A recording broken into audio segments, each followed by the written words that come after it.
Pendant ces journées pluvieuses d'automne, certains moscovites ont cherché refuge dans la musique raffinée et impressionniste, que leur offrait la salle de concert Piotr Tchaïkovski, dont la scène a accueilli le concert Humeur bohème. Des vedettes internationales ont essayé avec succès de marier sur la scène de l'une des plus célèbres salles de Moscou la musique, la danse et le théâtre, en interprétant les œuvres des compositeurs français des 2 derniers siècles.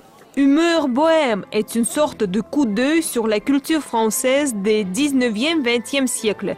Brillante plaisanterie musicale de Camille Saint-Saëns, Carnaval des animaux, connu de presque tous les enfants ou les adultes de la planète, a été interprété pour la première fois sur la scène russe dans son intégrité. Gérard Depardieu, qui a obtenu il y a quelques mois la citoyenneté russe, est très connu en Russie. En premier lieu, grâce à ses rôles interprétés au cinéma. Aujourd'hui, pour la première fois, il va se présenter devant le public moscovite comme un acteur dramatique, interprétant le Carnaval des animaux de Camille Saint-Saëns sur la scène moscovite.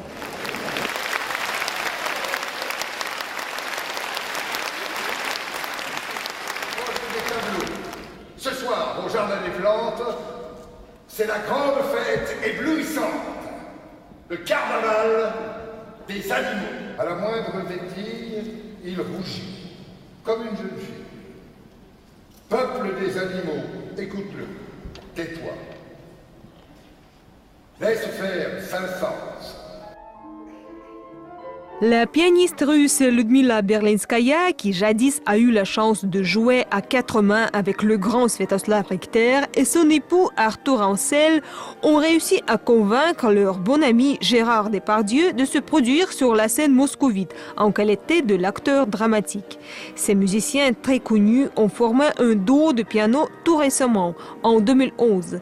Mais ils ont déjà conquis leur public par l'authenticité de leur interprétation, leur entente parfaite, leur richesse sonore et leurs programmes raffinés et originaux. À la différence d'un concert, on va dire, un classique avec une programmation pensée, réfléchie, mais avec des canons vraiment classiques, là, il s'agit d'une atmosphère. Du début à la fin, on utilise la lumière, l'image, la scène, le son, tout pour que le public ait l'impression d'être pas seulement à un concert, mais un spectacle.